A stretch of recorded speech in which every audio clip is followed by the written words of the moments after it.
What GDP actually means. GDP stands for Gross Domestic Product. In simple terms, it's the total monetary value of all goods and services produced within a country's borders during a specific time, usually a year. That means every car built, every haircut given, every app developed, every coffee poured, all of it counts toward GDP.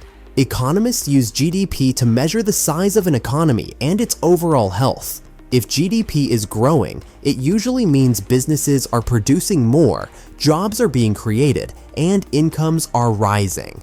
If GDP is shrinking, it often signals a recession or slowdown. However, GDP isn't a perfect measure of happiness or living standards. It doesn't show income inequality, unpaid labor, or environmental costs, but it's still the global benchmark for comparing economies. The 3 ways GDP is calculated. There are actually 3 ways to calculate GDP, and in theory, they should all produce the same number. The production approach. Add up the value of everything produced, minus the value of goods used up in production. The income approach. Add up everyone's income, wages, rents, interest, and profits. The expenditure approach. Add up all the spending. Consumer spending, business investment, government spending, and net exports, exports minus imports. Most countries use the expenditure method, summarized by this equation: GDP equals C plus I plus G plus X minus M.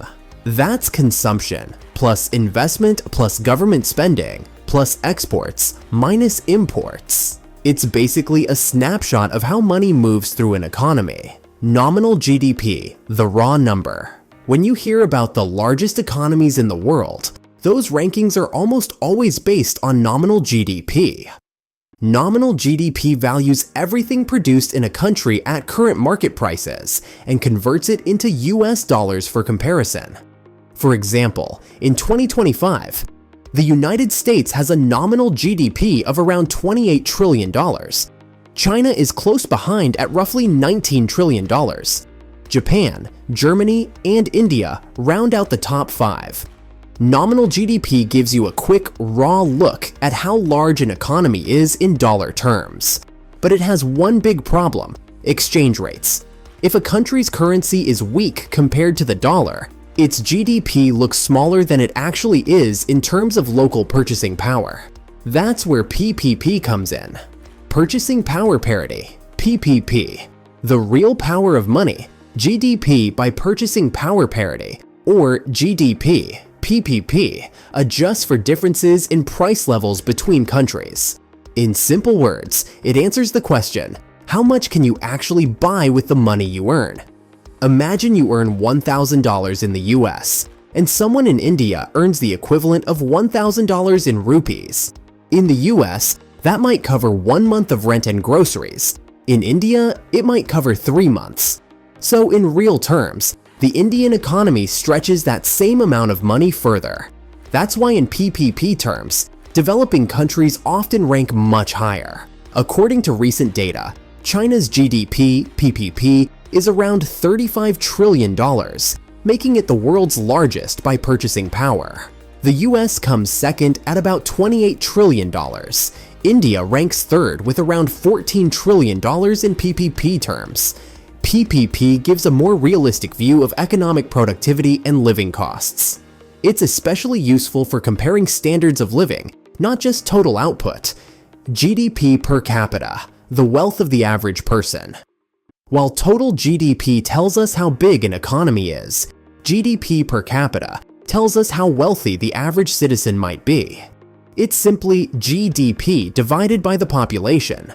For instance, even though India's total GDP ranks high, its population is massive, so its GDP per capita is much lower than smaller but richer countries like Switzerland or Singapore. Here's a snapshot. Luxembourg, about $130,000 GDP per capita, one of the world's richest. United States, roughly $84,000 per capita. China, around $13,000 per capita.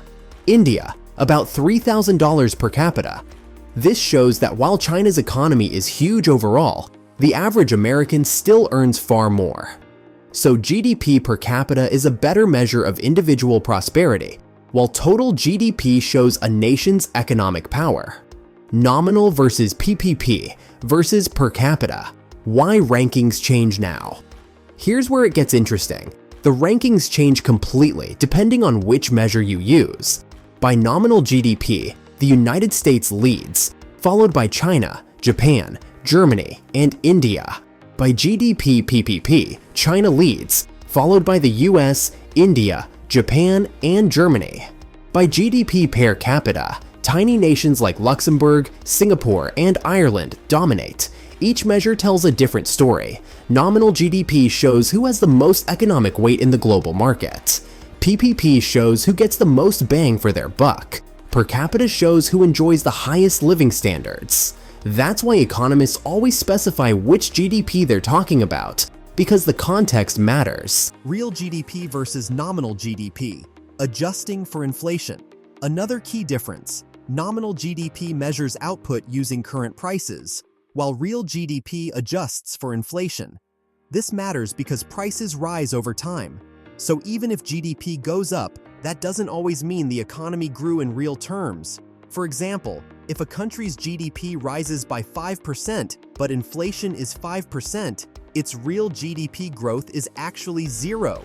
That's why real GDP gives a more accurate picture of true economic expansion.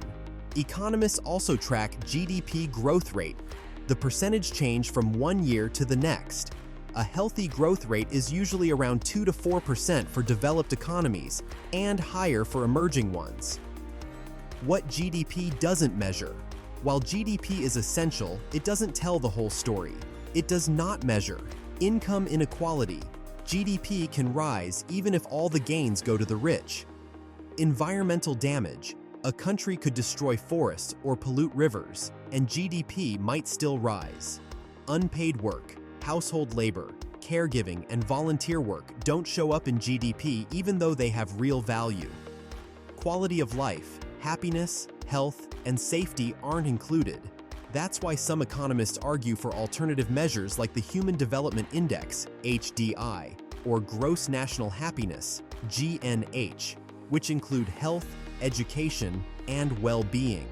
Still, GDP remains the most widely used measure because it's simple, standardized, and consistent across all countries.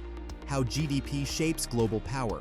GDP is more than just an economic number, it's also a measure of influence. Countries with larger GDPs have more power in international organizations like the IMF and World Bank. They also attract more foreign investment and can sustain stronger militaries. That's why when China's GDP started catching up to America's, it wasn't just an economic story. It became a political one. GDP growth reflects a nation's capacity to project power, shape global markets, and set international standards.